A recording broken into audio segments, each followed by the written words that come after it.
Hello friends, welcome to Cusco, Peru.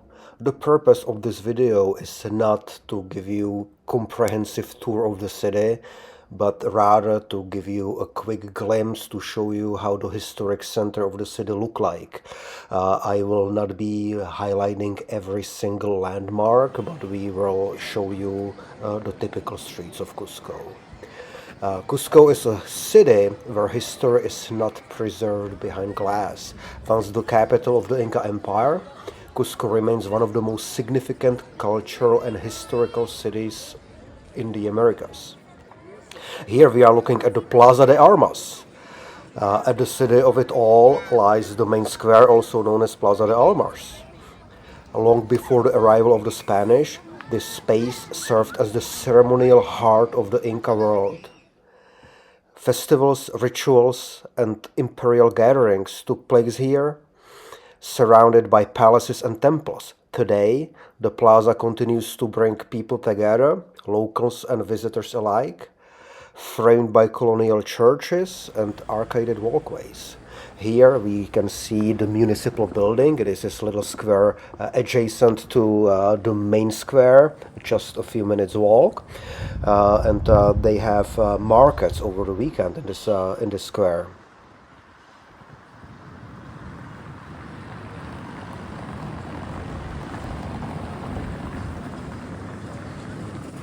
Leaving the square, the historic streets of Cusco begin to reveal the city's deeper history. Many of the stone walls lining these streets were built by the Incas, using techniques so precise that mortar was unnecessary. Centuries later, Spanish colonial buildings were constructed directly on top of these foundations. The result is a city built in layers, where two civilizations exist side by side in stone. Now we can see the typical Inca walls. Their stonework was perfect. The stones were fitting into each other perfectly without use of mortar. And virtually every street in the historic center has these original Inca walls. Next, we are going to visit Qorikancha. Qorikancha was the most important temple of the Inca Empire. Now we are walking towards it. And here, for a brief moment, we glimpse Qorikancha, once the most sacred temple of the Inca civilization. Dedicated to Inti, the sun god, it symbolizes the spiritual heart of the empire. According to historical accounts, its walls were once covered in gold, reflecting sunlight throughout the city. Though much of it was transformed after the Spanish conquest, the original Inca stonework still forms its foundation today. The black wall, you can see the curved dark wall, it's part of the original temple. Unfortunately, the Spanish, they needed to show their dominance, the dominance of the Catholic Church, of the Christian religion over the Inca religion. So they preserved, on purpose, they preserved portion of the Sun Temple, and on top they built this convent of Santo Domingo. Now we are looking at the interior, and here we have what remains of the Sun Temple. But the convent of Santo Domingo, its intention was to show the dominance of the Christianity over the original Inca religions. They very cleverly preserved parts of it. Now these walls are lined, virtually every wall in the historic city center contains this original stonework from the Incas. The Spaniards, they kept the original city grid, and they built their structures on top of the original Inca houses. Now we are looking at the Archbishop Palace, which is open for visitors. Unfortunately, it's not allowed to film inside, but it's beautiful. There were relatively few Spanish colonies because the city is high in the mountains. The elevation is 3,500 meters, which is over 11,000 feet. So the city was not easily accessible. It was a very hard and difficult journey back in the day to get there from Lima. So there were relatively few colonies, and the population, the majority of the population are actually the descendants of the indigenous people, the Quechua Indians.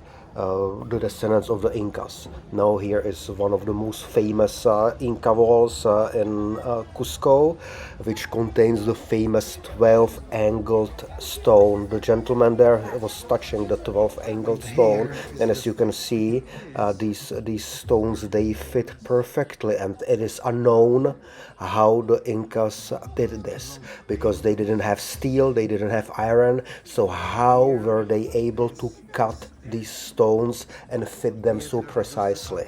Today's science cannot answer this question. And it is easily discernible to tell Inca walls from pre-Inca or colonial, because these Inca walls, they fit so precisely together, so tightly, no mortar was used. You can't even fit a razor blade in between the stones. That's how tightly it fits. The historical center is quite extensive, and virtually every street is lined with these historical walls, original Inca walls. So basically the colonies, they kept the city grid of the Incas.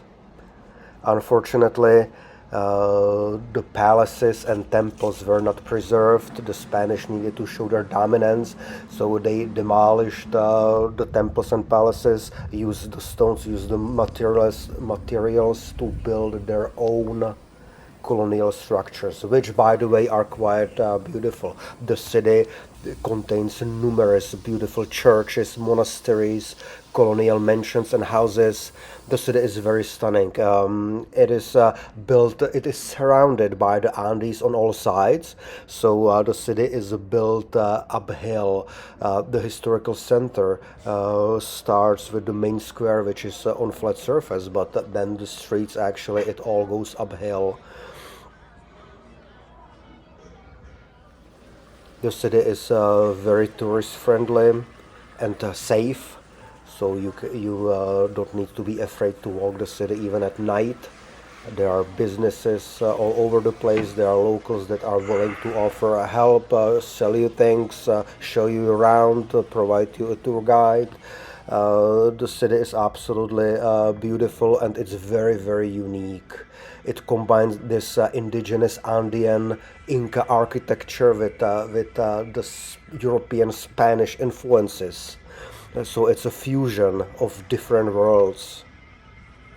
Very, very unique, unlike any city in Europe or USA. Now here is the Sacsayhuaman, which lies above the city, and it was a fortress once. High above Cusco stands Sacsayhuaman. This immense complex protected the city and showcased extraordinary engineering skills. Its massive stones, some weighing more than 100 tons, were shaped and fitted together with remarkable precision. And friends, this concludes our visit to Cusco. Thank you very much for watching. Please hit like and subscribe.